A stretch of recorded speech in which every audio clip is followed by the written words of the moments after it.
Welcome to Mr. C Tutorials. Today video is most important video. Any competitive exam or any entrance exam, మీరు ఏ exam రాసినా, ఏ స్థాయి exam రాసినా ఇందులో question లేకుండా question paper అనేది ఉండదు. మ్యాక్సిమం అన్ని ఎగ్జామ్స్కి ఉపయోగపడే వీడియో ఇది స్కిప్ చేయకుండా చూడండి. ఇంకా మన ఛానల్ ఇంకా ఎవరైనా సబ్స్క్రైబ్ చేయకపోయినట్లయితే సబ్స్క్రైబ్ చేయగలరు.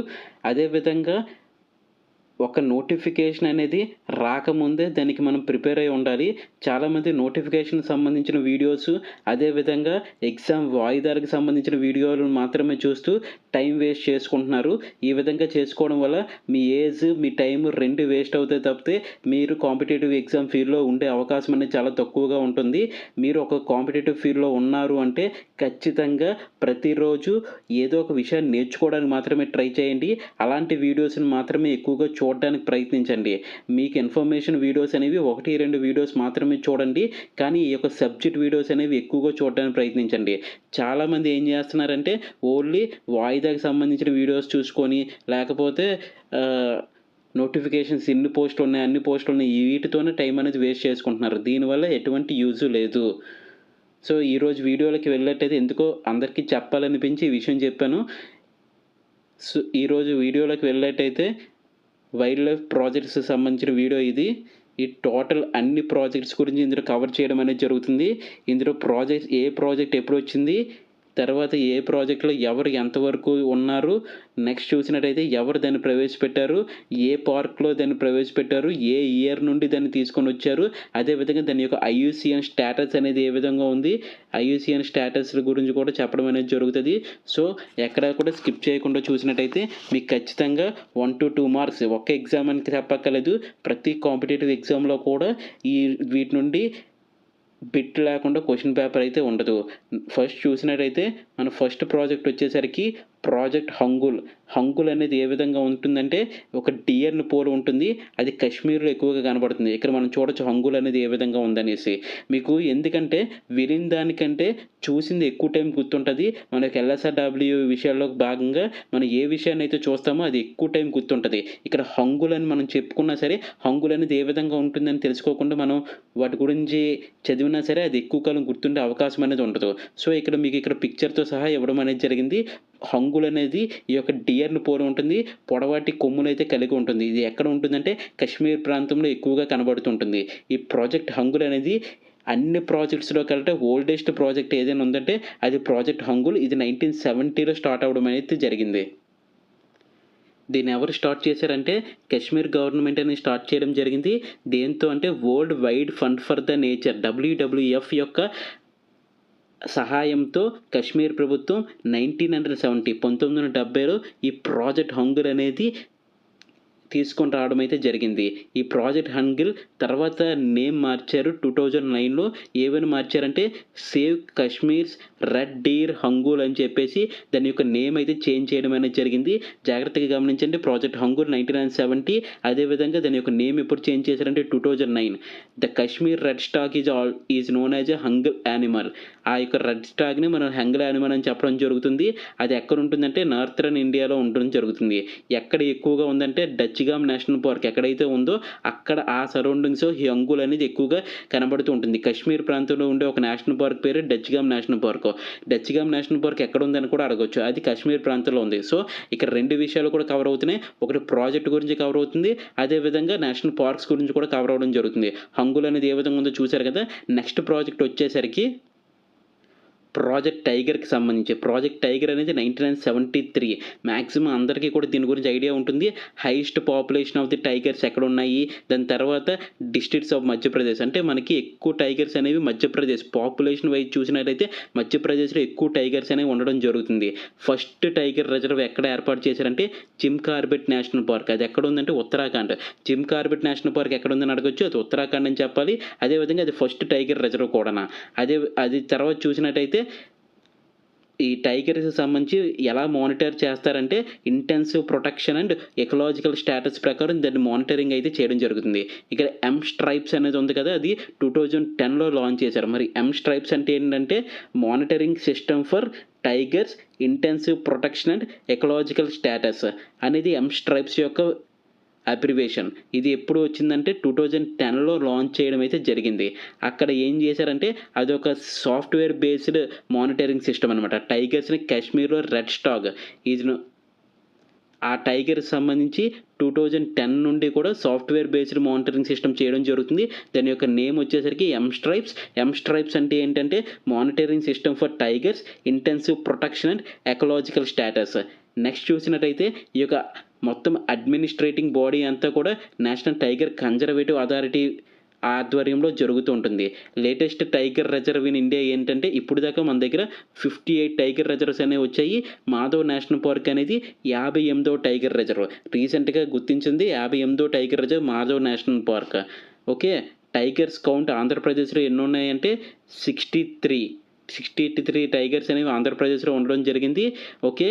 మొత్తం టైగర్స్ ప్రపంచంలో ఉన్న టైగర్స్ అన్నీ తీసుకుంటే 75% టైగర్స్ అనేవి మన ఇండియాలోనే ఉన్నాయి. మన ఆంధ్రప్రదేశ్‌లో 63 టైగర్స్ ఉన్నాయి. వరల్డ్ వైడ్ చూసుకున్నట్టయితే 75% అనేది ప్రపంచంలో ఉన్న టైగర్స్‌లో భారతదేశంలో ఉండడం జరిగింది. అందుకని ప్రాజెక్ట్ టైగర్ అనేది 1973 అలాగే జిమ్ కార్బెట్ నేషనల్ పార్క్ కోసం కూడా గుర్తుపెట్టుకోవాల్సిన అవసరం అయితే ఉంది. నెక్స్ట్ చూసినట్టయితే ప్రాజెక్ట్ క్రొకడైల్. ఈ ప్రాజెక్ట్ క్రొకడైల్ ఎప్పుడు తీసుకొచ్చారంటే 1975లో ప్రాజెక్ట్ క్రొకడైల్ అనేది తీసుకురావడం అయితే జరిగింది. ఈ ప్రాజెక్ట్ క్రొకడైల్‌కి సంబంధించి 3 క్రొకడైల్ టైప్స్ ఉంటాయి. గరియల్ అనే ఒక క్రొకడైల్ ఉంటుంది. మగర్ ఉంటుంది. సాల్ట్ వాటర్ క్రొకడైల్ ఉంటుంది. వాటి యొక్క మూతి యొక్క షేప్‌లు బట్టి దానికి డిఫరెంట్ నేమ్స్ అనేవి ఉంటాయి. అవి నివసించే ప్రాంతాలు అదేవిధంగా వాటికి ఐయూసీఎన్ స్టేటస్ చూసినట్టయితే గరియల్ అనేది క్రిటికల్లీ ఎండేంజర్ లిస్ట్‌లో ఉంది ఐయూసీఎన్‌కి సంబంధించి. అది ఎక్కువగా ఎక్కడ కనబడుతుందంటే ఉత్తరప్రదేశ్, రాజస్థాన్, మధ్యప్రదేశ్ ఈ ప్రాంతాల్లో ఎక్కువగా కనబడడం జరుగుతుంది ఈ గరియల్ అనేది. ఈ మగర్‌కి సంబంధించి చూసినట్టయితే క్రిటికల్లీ ఎండేంజర్ ఇది కూడా. ఇది మొత్తం ఇండియా అంతా కూడా మగర్ అనేది కనబడుతుంది. సాల్ట్ వాటర్ క్రొకడైల్ అనేది వనరబుల్ లిస్ట్‌లో ఉంది. ఇది సాల్ట్ వాటర్ లేక్స్ అంటే ఉప్పు నీటి సరస్సుల దగ్గర ఎక్కువగా కనబడడం జరుగుతుంది. ప్రాజెక్ట్ క్రొకడైల్ వచ్చేసరికి 1975. నెక్స్ట్ చూసినట్టయితే ప్రాజెక్ట్ రైనో. దానికి సంబంధించి 1987. రైనో అనగానే మనకి అస్సాం అనేది గుర్తు రావాల్సిన అవసరం అయితే ఉంది. ఎక్కడ ఎక్కువగా లొకేట్ అయ్యి ఉందంటే సౌత్ ఆఫ్రికాలోని, నమీబియాలోని, కెన్యా, జింబాబ్వే, బోట్స్వానా, తర్వాత Uganda, Rwanda, democratic republic of Congo, తర్వాత జాంబియా ఈ ఈ యొక్క దేశాల్లో ఎక్కువగా రైనోస్ అనేవి కనబడుతూ ఉంటాయి. మనకొచ్చేసరికి గ్రేట్ వన్ హార్న్డ్ రైనో ఇది ఐయూసీఎన్ లిస్ట్ వచ్చేసరికి వనరబుల్ లిస్ట్‌లో ఉంది. అదేవిధంగా ఇండియా రైనో విజన్ అనేది 2020లో స్టార్ట్ చేశారు. ఈ రైనో ప్రాజెక్ట్ 1987 కానీ దీనికి సంబంధించి ఒక ఐఆర్‌వి అంటే ఇండియన్ రైనో విజన్ అనేది 2020లో స్టార్ట్ చేయడం అయితే జరిగింది. మొత్తం రైనోస్ పాపులేషన్ ఎంత ఉందంటే ఇండియా, నేపాల్, భూటాన్‌లో కలిపి 4014 రైనోస్ అయితే ప్రెజెంట్ అయితే ఉన్నాయి. అయితే వీటి యొక్క సంఖ్య అంతరించిపోవడానికి కారణం ఏంటంటే అంటువ్యాధులు గానీ, తర్వాత ఫ్లడ్స్ గానీ, హంట్ అంటే వేటాడడం గానీ, లేకపోతే వరదలు అస్సాంలో ఎక్కువగా వరదలు వస్తూ ఉంటాయి కాబట్టి దానివల్ల తర్వాత అంటువ్యాధుల వల్ల వీటి యొక్క సంఖ్య అయితే రోజు రోజుకి తగ్గిపోతూ ఉంది. ఆ విషయాన్ని గమనించగలరు. ప్రాజెక్ట్ రైనో ఏ ఇయర్ అంటే 1987లో ప్రాజెక్ట్ రైనో అనేది రావడం అయితే జరిగింది. నెక్స్ట్ ప్రాజెక్ట్ వచ్చేసరికి ప్రాజెక్ట్ ఎలిఫెంట్. ఇది 1992లో ఉంది. హైయెస్ట్ పాపులేషన్ ఆఫ్ ఎలిఫెంట్స్ ఎక్కడ ఉన్నాయంటే కర్ణాటకలో ఉన్నాయి. హైయెస్ట్ పాపులేషన్ ఆఫ్ టైగర్స్ ఎక్కడ ఉన్నాయంటే మధ్యప్రదేశ్‌లో ఉంది. ప్రాజెక్ట్ టైగర్ ఎప్పుడంటే 1972కి సంబంధించింది. ప్రాజెక్ట్ ఎలిఫెంట్ ఎప్పుడంటే 1992కి సంబంధించింది. ఎంటైర్ ఇండియాలో ఈ యొక్క ఎలిఫెంట్స్ రక్షణ కోసం 170 కారిడార్స్ అనేవి అందుబాటులో ఉన్నాయి. హైయెస్ట్ నెంబర్ ఆఫ్ కారిడార్స్ ఎక్కడున్నాయంటే వెస్ట్ బెంగాల్‌లో ఉన్నాయి. టోటల్ కారిడార్స్ ఒక 170లో కూడా ఈ వెస్ట్ బెంగాల్‌లో ఉన్న కారిడార్సే 26% కారిడార్స్ వెస్ట్ బెంగాల్‌లో నిర్మించడం అనేది జరిగింది.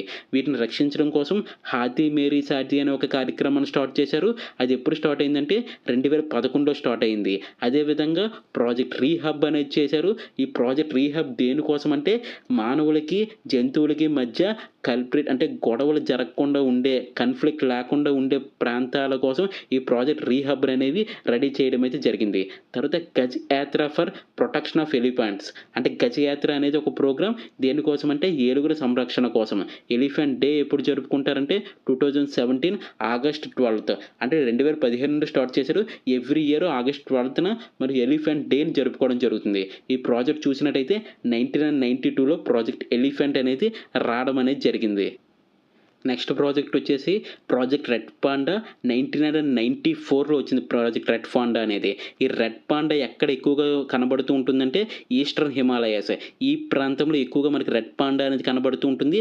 రెడ్ పాండా ఏ విధంగా ఉంటుందంటే చూడండి, ఇక్కడ పిక్చర్ కూడా ఉంది. రెడ్ పాండా యొక్క పిక్చర్ ఈ విధంగా ఉంటుంది. ఎందుకంటే చూడడం వల్ల మనకి ఎక్కువ టైం గుర్తుంటుంది కాబట్టి రెడ్ పాండా అనేది ఈ విధంగా ఉంటుంది. దాని ప్రాజెక్ట్ అనేది 1994లో స్టార్ట్ అవ్వడం జరిగింది. దీని యొక్క ఐయుసిఎన్ స్టేటస్ వచ్చేసరికి ఎండేంజర్ లిస్ట్లో ఉంది. అంటే అంతరించిపోవడం సిద్ధంగా ఉంది. ఇవి ఎక్కువగా ఎక్కడ కనబడతాయి అంటే ఇండియా, భూటాన్, నేపాల్ ఈ యొక్క సరిహద్దు ప్రాంతాలు ఎక్కువగా కనబడుతూ ఉంటాయి. అదేవిధంగా ఏ వైల్డ్ లైఫ్ శాంచురీలో ఎక్కువగా ఇది ఉందంటే వెస్ట్ బెంగాల్కి సంబంధించి సింగాలియా వైల్డ్ లైఫ్ శాంచురీ ఉంది కదా, దానికి సంబంధించిన ప్రాంతంలో ఎక్కువగా రెడ్ పాండా అనేది కనబడుతూ ఉంటుంది. For conservation of adorable species, అంటే వీటిని అంతరించిపోవడం సిద్ధంగా ఉన్న వాటిని రక్షించే ఒక కన్జర్వేటివ్లో సింగిలా వైల్డ్ లైఫ్ శాంచురీలో వీటిని పెంచడం అయితే జరుగుతుంది. ఇది ప్రాజెక్ట్ రెడ్ పాండాకి సంబంధించి. నెక్స్ట్ ప్రాజెక్ట్ వచ్చేసరికి ప్రాజెక్ట్ టర్టిల్ 1999లో వచ్చింది. టర్టిల్స్ అంటే మనకు తెలుసు కదా, దీనికి సంబంధించి ఐయుసిఎల్ స్టేటస్ చూసినట్టయితే అది వనరబుల్ లిస్ట్లో ఉంది. టర్టిల్స్ అనేవి తాబేళ్ల సంరక్షణకు సంబంధించి ఆలివ్ రీడ్ టాబ్లెట్ల గురించి తెలుసు కదా, ప్రతి సంవత్సరం గుడ్లు పెట్టడానికి సముద్ర తీరానికి రావడం అనేది జరుగుతుంది.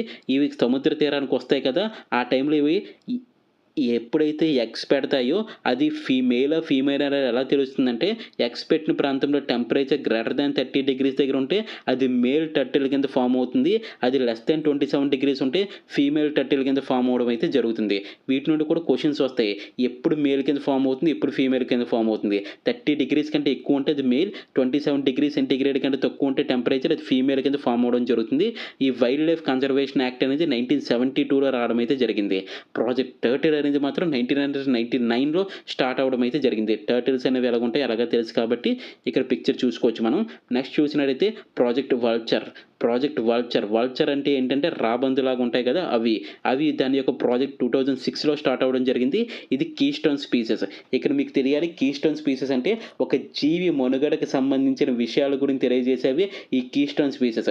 ఒక జాతి మనుగడ సాధ్యం అవ్వాలంటే ఈ కీస్టోన్ స్పీసెస్ అనేవి కీలకమైన పాత్ర పోషిస్తాయి. ఈ వల్చర్స్ అనేవి ఏంటంటే కుళ్ళిపోయిన కళేబరాలను విచ్ఛిన్నం చేయడం వల్ల అవి సూక్ష్మ కణాలుగా మారిపోయి అవి విచ్ఛిన్నం అవ్వడం అనేది జరుగుతుంది. దీనివల్ల మనకి డెబ్రిస్ అనేది నేల మీద ఉండకుండా జంతు కళేబరాలను విడుదలయ్యే రసాయనాలు అనేవి హాని కలిగించకుండా ఇవి అంతం చేయడం అనేది జరుగుతూ ఉన్నాయి. అలాంటివి కీస్టోన్ స్పీసెస్ జాతిలోకి వస్తాయి.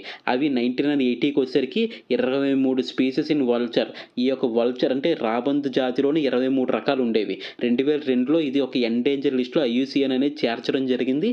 ఈ యొక్క వల్చర్ని దీనికి సంబంధించి action plan for conservation of vulture in India 2016లో స్టార్ట్ చేశారు. అంటే వాటిని పరిరక్షించడానికి ఎక్కడ స్టార్ట్ చేశారంటే హర్యానాకి సంబంధించి పిర్పంజల్ రేంజ్ ఉంది కదా, ఆ ప్రాంతంలో చేయడం జరిగింది. ఇది ప్రాజెక్ట్ వల్చర్కి సంబంధించి 2006లో స్టార్ట్ చేయడం అయితే జరిగింది. నెక్స్ట్ చూసినట్టయితే ప్రాజెక్ట్ స్నో లెపర్డ్ మంచు చిరుతకు సంబంధించి ప్రాజెక్ట్ అనేది రీసెంట్గా స్టార్ట్ చేశారు 2020లో. అలాగే స్లో లెపర్డ్కి సంబంధించిన కౌంటింగ్ కూడా స్టార్ట్ చేశారు 2020లోనే. ఐయుసిఎన్ స్టేటస్కి వచ్చేసరికి వనరబుల్ లిస్ట్లో ఉంది ఈ యొక్క మంచు చిరుత. అంటే ఇది మంచు ప్రాంతాల్లో ఎక్కువగా కనబడుతూ ఉంటుంది. ఈ మంచు చిరుత అనేది ఏ విధంగా ఉంటుందని పిక్చర్లో చూడవచ్చు. India's first slow leopard census ఎప్పుడు స్టార్ట్ చేశారంటే 2019-23. దీని మధ్యలో ఇండియాలోనే ఫస్ట్ టైం ఈ లెపర్డ్స్ ఎన్ని ఉన్నాయని లెక్క పెట్టడం స్టార్ట్ చేశారు. దీనికి సంబంధించి ministry of environment, forest and climate change report ప్రకారం 2024లో 718 స్లో లెపర్డ్స్ ఇండియాలో ఉన్నాయి. డైరెక్ట్ బిట్ అడుగుతారు, ministry of environment, forest and climate change report 2025 ప్రకారం ఎన్ని లెపర్డ్స్ ఉన్నాయి? 718 లెపర్డ్స్ అయితే ఉండడం జరిగింది. హైయెస్ట్ నెంబర్ ఇన్ లడాక్, అంటే మొత్తం 718లో కూడా 477 లడాఖ్లోని, ఉత్తరాఖండ్, హిమాచల్ ప్రదేశ్ ప్రాంతాలలోని ఎక్కువగా ఉండడం జరిగింది. ఇది ప్రాజెక్ట్ స్లో లెపర్డ్కి సంబంధించి 2020కి సంబంధించిన ప్రాజెక్ట్. నెక్స్ట్ చూసినట్టయితే నెక్స్ట్ ప్రాజెక్ట్ వచ్చేసరికి ప్రాజెక్ట్ లయన్. ఇది కూడా 2020లో వచ్చింది. సిమిలర్గా ప్రాజెక్ట్ టైగర్ లాగే ప్రాజెక్ట్ లయన్ను కూడా స్టార్ట్ చేశారు. ఇండియాలో 2020 నాటికి 674 లయన్స్ అయితే ఉండడం జరిగింది. 2015 వాటి యొక్క పాపులేషన్ 523. 5 ఇయర్స్లో మనకి దాదాపు ఒక 80 లయన్స్ అయితే పెరగడం జరిగింది. ఈ ఐయుసిఎన్ స్టేటస్కి వచ్చేసరికి ఎండేంజర్ లిస్ట్లో ఉంది. లయన్ అనేది ఎండేంజర్ లిస్ట్లో ఉంది. అదేవిధంగా ఈ లయన్ సంరక్షించడానికి 5 ప్రొటెక్టెడ్ ఏరియాస్ అనేవి ఇండియాలో ఉండడం జరిగింది. అవి ఏంటంటే గిర్ నేషనల్ పార్క్ ఒకటి, గిర్ శాంచురీ ఒకటి, పనియా శాంచురీ ఒకటి, గిర్నార్ శాంచురీ ఒకటి, మిటియాలా శాంచురీ ఒకటి. ఈ 5 ప్రొటెక్టెడ్ ఏరియాస్ ఖచ్చితంగా గుర్తుపెట్టుకోవాలి. ఈ 5టిని ఇచ్చి ఇందులో లేనిది ఏదైనా అడిగే అవకాశం అయితే ఉంది ఈ యొక్క ప్రాజెక్ట్ లయన్‌కి సంబంధించి. Project lion, Gir national park, Gir sanctuary, తర్వాత Pania sanctuary and Girnar sanctuary, అది మిటియాలా శాంచురీకి సంబంధించినవి. నెక్స్ట్ చూసినట్టయితే ఇది ప్రాజెక్ట్ లయన్‌కి సంబంధించి. అన్నిటికీ సంబంధించి బ్రీఫ్ ఇన్ఫర్మేషన్ అయితే ఇవ్వడం అయితే జరుగుతుంది. వీటిని ఖచ్చితంగా ఒక బిట్ వస్తుంది. జాగ్రత్తగా గమనిస్తూ ఉండండి. ఇప్పటిదాకా చూస్తున్నారంటే మీరు ఖచ్చితంగా కాంపిటీషన్‌లో ఉన్నట్టే. ఎవరైతే స్కిప్ చేసి వెళ్ళిపోయారో వాళ్ళు ఖచ్చితంగా ఔట్ ఆఫ్ కాంపిటీషన్. అలాంటి వాళ్ళు వెళ్ళిపోవడమే మంచిది. ఎవరైతే చూస్తున్నారో వాళ్ళకి ఖచ్చితంగా 2 మార్క్స్ అయితే ఖచ్చితంగా వస్తాయి. మీ 1 మార్క్ కూడా మన యొక్క లైఫ్‌ని డిసైడ్ చేస్తుంది కాబట్టి జాగ్రత్తగా గమనించండి. నెక్స్ట్ ప్రాజెక్ట్ వచ్చేసరికి ప్రాజెక్ట్ డాల్ఫిన్. ఇది ఎప్పుడు స్టార్ట్ చేశారంటే 2021లో స్టార్ట్ చేయడం అయితే జరిగింది. ఈ ప్రాజెక్ట్ డాల్ఫిన్ అనేది 10 ఇయర్స్ ప్రాజెక్ట్. అంటే దీనికి ఇచ్చిన టైం కూడా 2021లో స్టార్ట్ చేశారు కాబట్టి అక్కడ నుండి 10 ఇయర్స్ సంబంధించింది. ఐయుసిఎన్ స్టేటస్ సంబంధించి ఎండేంజర్ లిస్ట్‌లో ఉంటుంది. ఈ డాల్ఫిన్స్ ఎందుకు పైకి ఎగురుతాయి అనేది అందరికీ తెలుసు కదా! ఇది శ్వాసక్రియ జరుపుకోవడానికి, ఆక్సిజన్ తీసుకోవడానికి కొన్ని సెకన్ల పాటు బయటకొచ్చి మళ్ళీ లోపలికి వెళ్ళడం జరుగుతుంది. అదేవిధంగా వీటికి కళ్ళు అనేవి వాటి యొక్క ప్రయాణం అనేది సౌండ్స్ ద్వారా మాత్రమే వాటి ప్రయాణం అనేది కొనసాగిస్తూ ఉంటాయి. వాటి యొక్క గంగా రివర్ డాల్ఫిన్స్ ఉంటాయి, సింధు నది డాల్ఫిన్స్ 2 రకాల డాల్ఫిన్స్ ఉంటాయి ఇందులో.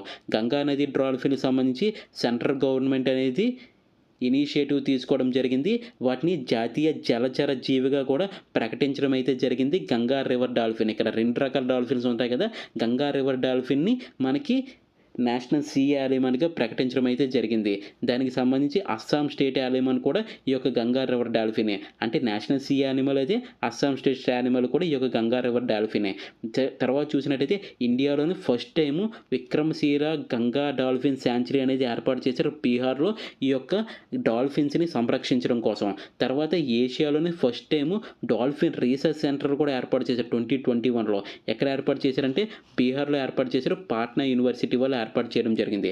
ఇది 2021. 2 కూడా బీహార్‌లోనే ఉన్నాయి.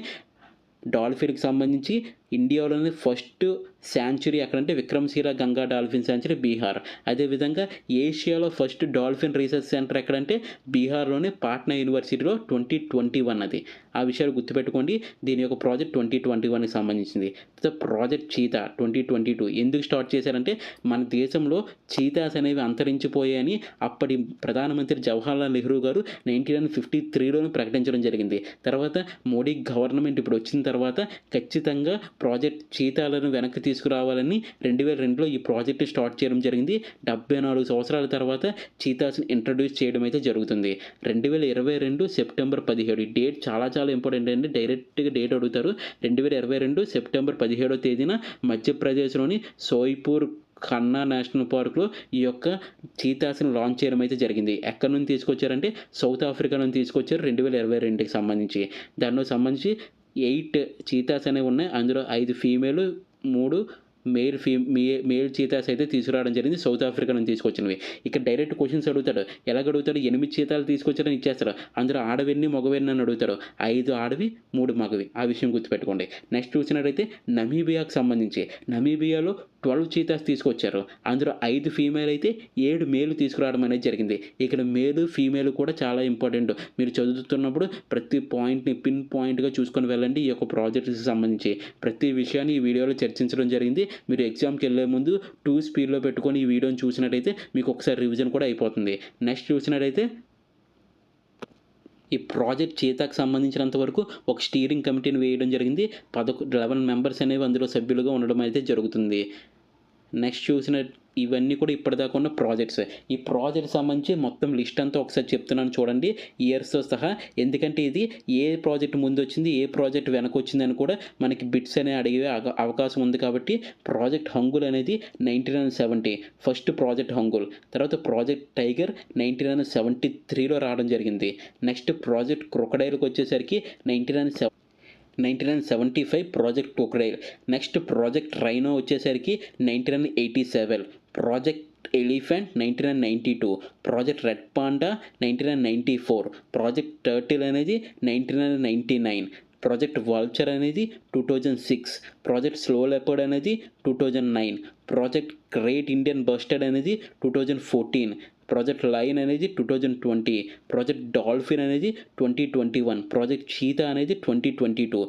This is the most important projects and వీటిని అసెండింగ్ ఆర్డర్లో పెట్టండి లేదా డిసెండింగ్ ఆర్డర్లో పెట్టండి అని అడుగుతాడు, మ్యాచింగ్ అడుగుతాడు లేదా ఇయర్ డైరెక్ట్గా అడుగుతాడు. సో జాగ్రత్తగా చూసుకోండి. ఫస్ట్ ప్రాజెక్ట్ హంగుల్, తర్వాత project tiger, project crocodile, rhino, elephant, red panda, turtles, vulture, slow leopard, great Indian bustard, project lion, dolphin, cheetah.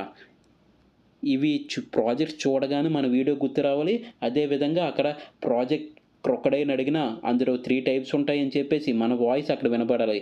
ఖచ్చితంగా ఇయర్స్ అనేవి గుర్తుపెట్టుకోండి. అందుకే మీకు స్ట్రెస్ చేసి మరీ చెప్తున్నాను. Hangul 1970, tiger 73, crocodile 75, rhino 87, elephant 92, red panda 94, turtle 99, project vulture 2006, project slow leopard 2009, project great Indian bustard 2014, project lion 2020, project dolphin 2021, project cheetah 2022. ఈ విషయాలు మాత్రం గుర్తుపెట్టుకోండి. ఖచ్చితంగా ఇందులో బిట్ వస్తే మాత్రం ఎక్కడికి పోదు. మీరు ఇప్పుడు దాకా విన్నారంటే ఈ వీడియో మీకు ఖచ్చితంగా నచ్చే ఉంటుంది. సో మీ ఫ్రెండ్స్ ఎవరైనా ఉన్నా లేకపోతే ఎవరైనా కాంపిటేటివ్ ఎగ్జామ్కి ప్రిపేర్ అవుతున్నా, ఎంట్రన్స్ ఎగ్జామ్స్కి ప్రిపేర్ అవుతున్నా, ఎనీ కాంపిటేటివ్ ఎగ్జామ్ ఈ వీడియో అనేది చాలా బాగా యూజ్ అవుతుంది. సో మీరు వాళ్ళకి షేర్ చేయగలరు. మీరు ఇప్పుడు దాకా ఓపిక్గా వీడియో చూసారంటే మీరు ఖచ్చితంగా కాంపిటీషన్లో ఉన్నట్టే. ఇలాంటి మంచి మంచి కంటెంట్ గురించి మన ఛానల్ సబ్స్క్రైబ్ చేయగలరు. అదేవిధంగా వాట్సాప్ ఛానల్లో లింక్, టెలిగ్రామ్ లింక్ అనేది కిందనే ఇవ్వడం జరుగుతుంది. దాంట్లో ఈ పీడిఎఫ్ కూడా పెట్టడం జరుగుతుంది. సో వాటిలో కూడా మీరు జాయిన్ అవ్వగలరు, షేర్ చేయగలరు, లైక్ చేయగలరు, సబ్స్క్రైబ్ చేయగలరు. థ్యాంక్ యూ సో మచ్ అండి. జై హింద్.